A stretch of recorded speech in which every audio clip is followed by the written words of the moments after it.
Selamat siang. Bagaimana kabarnya semua? Baik. Alhamdulillah. Baik. Sebelum kita memulai pelajaran hari ini, mari kita berdoa. Berdoa dimulai. Berdoa selesai.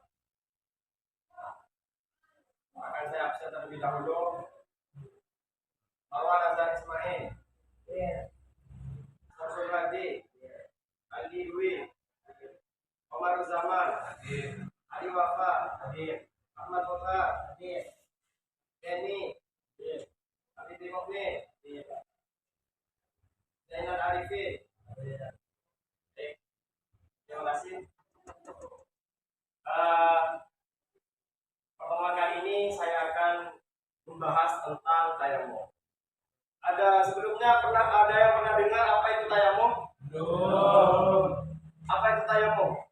Tayamum. Sudah ada yang tahu apa itu tayamum? Sudah. Tayamum.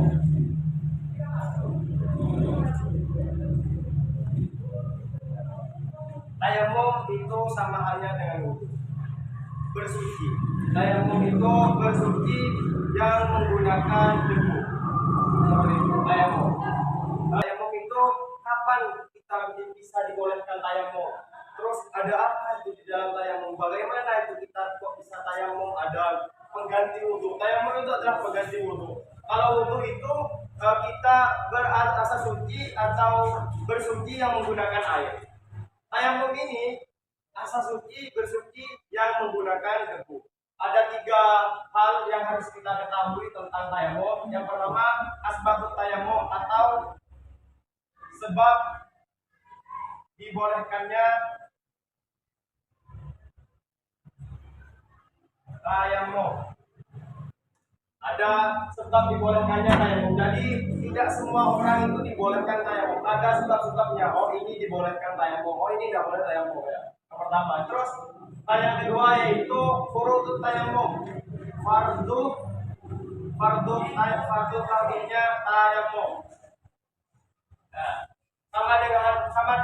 sama halnya dengan wudu ya, ada fardu wudu ya. Dan juga ada mubtilatut tayamum, batalnya tayamum. Kapan tayamum itu batal? Kapan tayamum itu bisa digunakan kembali? Bisa dimengerti? Sampai di sini ada perlu yang ditanyakan? Tidak ada? Baik. Saya di sini akan membentuk sebuah kelompok ya. Karena dengan minimnya siswa, saya bentuk 3 kelompok. Dan dalam satu kelompok ada 3 peserta ya. Di mana kalian nanti diskusikan 3 hal ini, sebab-sebab dibolehkannya tayamum, terus fardu-fardunya tayamum, yang terakhir batalnya tayamum. Paham? Baik, kita mulai memperkelompok. Silakan kalian berhitung 1 sampai 3, dimulai dari bawah. Silakan. 1, 2, 3, 1, 2, 3. Baik, yang mendapatkan angka 1 silakan pindah ke sini. Jadi kelompok 1, yang di sini kelompok 2, yang terakhir kelompok 3. Silakan pindah.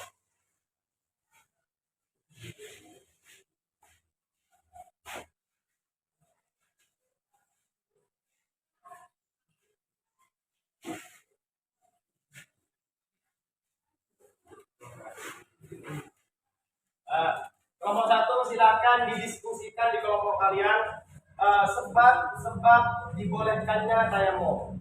Sedangkan kelompok 2 berdiskusikan materi fardunya tayamum.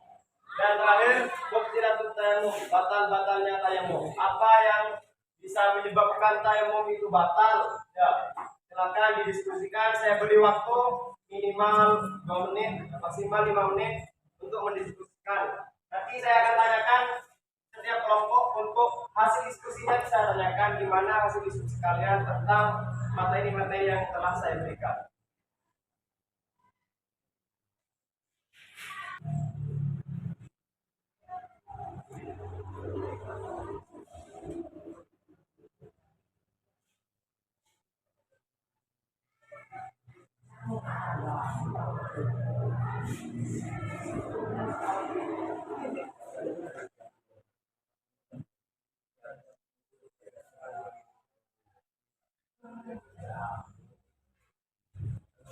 Gimana?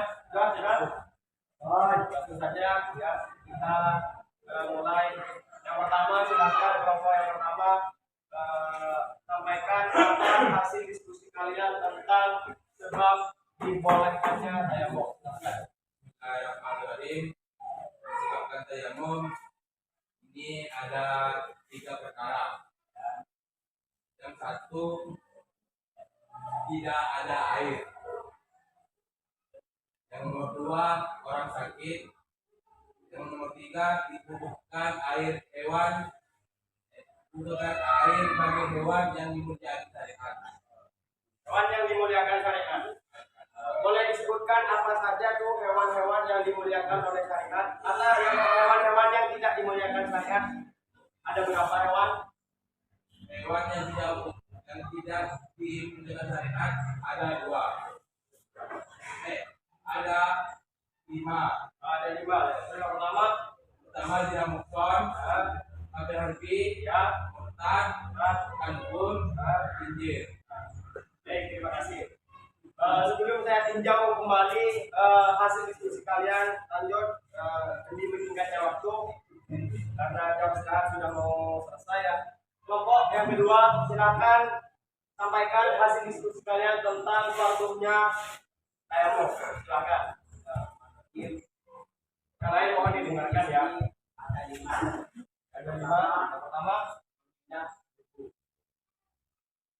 nomor 2 itu niat. Terus yang nomor 3 mengusap wajah. Yang nomor 4 mengusap tangan sampai dengan. Yang terakhir atau yang nomor 5 itu tasbih antara 2 usapan. baik. Lanjut untuk kelompok yang ketiga, tadi sudah disampaikan oleh teman-teman kalian tentang sebab dibolehkannya tayamum, ada juga fardu-fardunya tayamum, dan silakan kalian paparkan hasil diskusi kalian tentang batalnya tayamum. Silakan. Setelah kami mendiskusikan hasil diskusi kami, karena hasilnya ialah yang pertama yang membatalkan tayamum itu adalah hal yang membatalkan itu.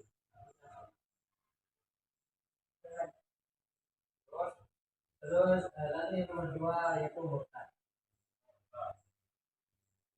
Dan yang ketiga adalah menyangka adanya air.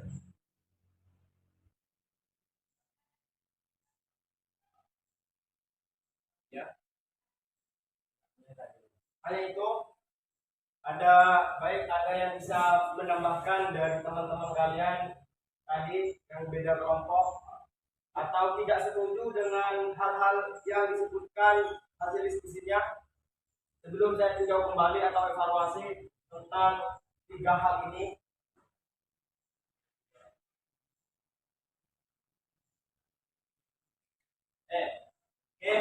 Kalau memang tidak ada, ya saya jelaskan kembali. Sebab dibolehkannya tayamum tadi, kelompok pertama menyebutkan ada tidak adanya air, terus orang sakit, dan ada air namun dibutuhkan hewan-hewan yang dimuliakan syariat. Jadi tayamum di sini dibolehkannya tayamum ini cuma ada 3. Yang pertama tidak adanya air. Jika ada suatu tempat yang dimana tempat itu gersang atau yang tidak ada air, itu kita dibolehkan untuk tayamum dengan catatan kita itu setelah usaha dulu, cari air usaha. Setelah usaha kalau memang betul-betul tidak ada air, baru kita dibolehkan untuk tayamum. Dan yang kedua orang sakit. Misalnya ada seorang sakit divonis oleh dokter itu tidak boleh menyentuh air. Maka kalau menyentuh air itu semakin parah sakitnya, maka kita orang ini dibolehkan untuk tayamum. Dan yang kedua, ada air namun diperlukan hewan yang dimuliakan syariat. Misalnya ada air 1 cangkir air, ada 1 ember air. Namun ada hewan contohnya sapi itu haus, ya, kelaparan. Maka kalau tidak minum, hewan ini diresikokan untuk mati. Seperti itu. Maka kita dibolehkan untuk tayamum dan air itu dikasih kepada hewan yang kehausan. Ada yang ditanyakan sampai sini? Lanjut. Ini fardunya tayamum. Sama halnya dengan wudu. ada juga faktornya ya. Yang pertama tadi memindah debu.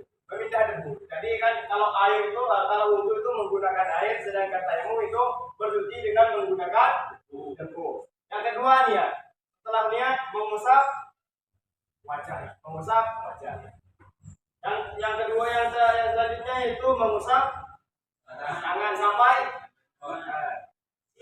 sampai yang terakhir itu tartib. Tartib itu yang depan ditaruh depan, yang tengah ditaruh itu tartib. Selanjutnya itu batalnya tayamum. Batalnya tayamum ini sesuatu atau hal yang membatalkan wudhu itu menyebabkan membatalkan tayamum. Terus yang terakhir murtad. Jika misalnya ada orang tayamum, habis tayamum orang itu murtad, maka tayamumnya Islamnya juga batal. Terus yang terakhir menemukan air. Contohnya seperti apa? Misalnya ada nih Habibi tayamum. Kenapa Habibi tayamum? Karena di desanya Habibi, di tempatnya Habibi tidak ada air. Maka Habibi tayamum. Habis itu Habibi itu setelah tayamum, setelah sholat, Habibi itu sebelum sholat Habibi itu menyangka di sana ada air, maka sudahlah ini tayamumnya Habibi batal. Nah, menyangka ada air itu membatalkan tayamum. Baik, sebelumnya ada yang ditanyakan tentang apa yang sudah saya jelaskan ini, silakan. Kalau tidak, biar saya yang bertanya ya. Coba kalian mungkin ada yang tahu di antara kalian bagaimana niatnya tayamum. Ya, ayo Bapak, silakan dibaca dengan keras.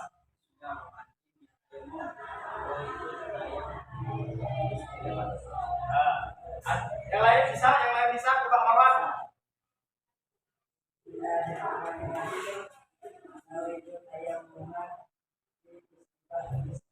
Istibahatis, itu adalah niat tayamum. Baik kesimpulannya, apa kesimpulan pelajaran hari ini? Kenapa kita harus belajar tentang tayamum? Tayamum ini adalah untuk mengantisipasi kita. Misalnya kita berada di tempat gurun ataupun di mana tempat di situ memang tidak ada air, sulit menemukan air. Maka jalan alternatif yang kita pakai adalah tayamum untuk asal suci agar kita tetap bisa beri. Ini adalah tayamum. Jadi misalnya ya ada satu orang, misalnya Komar ini di tempat Komar sampai beristri kemana-mana, ya di situ tempat istrinya tidak ada air, Pak. Tidak ada air. Maka tayamum ini aplikasikan oleh sampean maka oleh sampean gimana? Oh, di sini tidak ada air. Saya harus sholat. Bagaimana? Apa sebabnya tayamum dibolehkan tayamum? Oh iya, saya masih ingat sebab dibolehkan tayamum karena tidak ada air setelah usaha.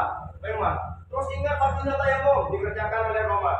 Nah, terus setelah tayamum kalau wudhu kan ada batalnya. Misalnya hadas itu batal wudhu. Kalau tayamum apa batalnya? Apa batalnya tayamum gimana? Nah, sudah dijelaskan. Diingat kembali. Nah, ini.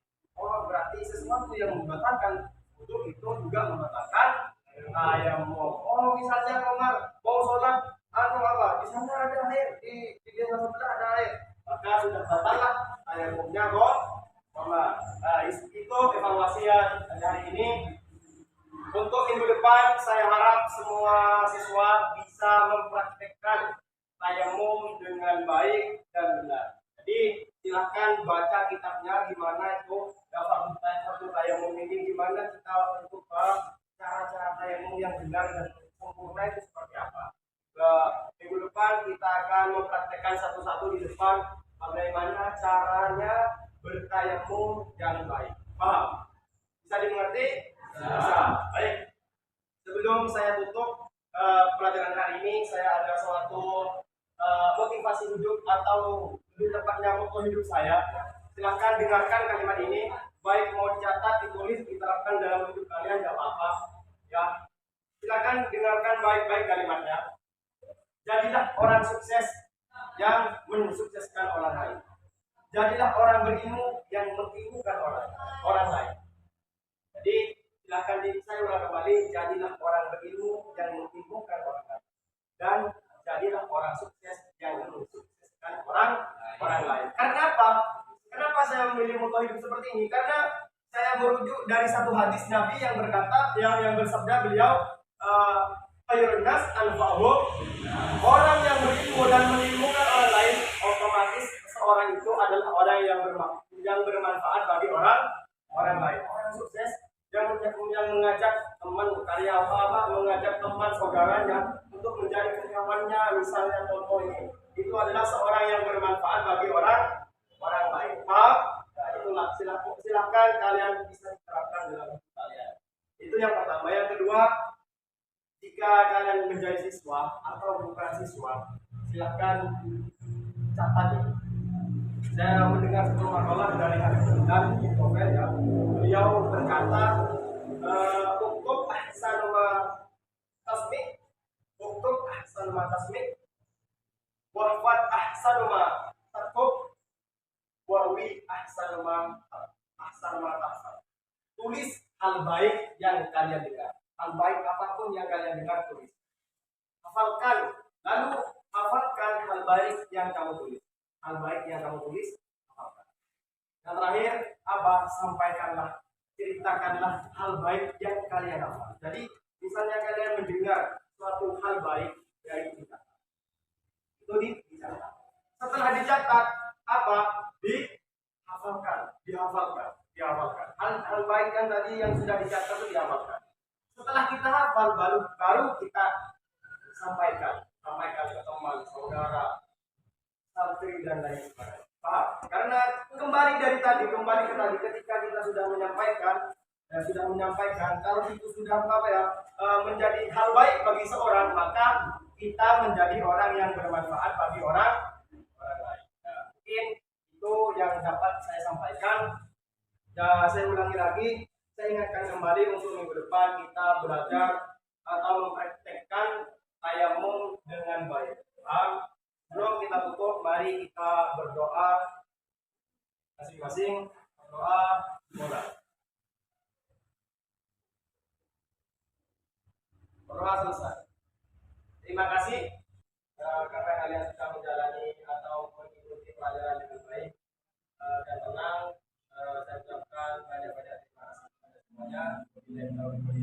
Wassalamualaikum warahmatullahi wabarakatuh.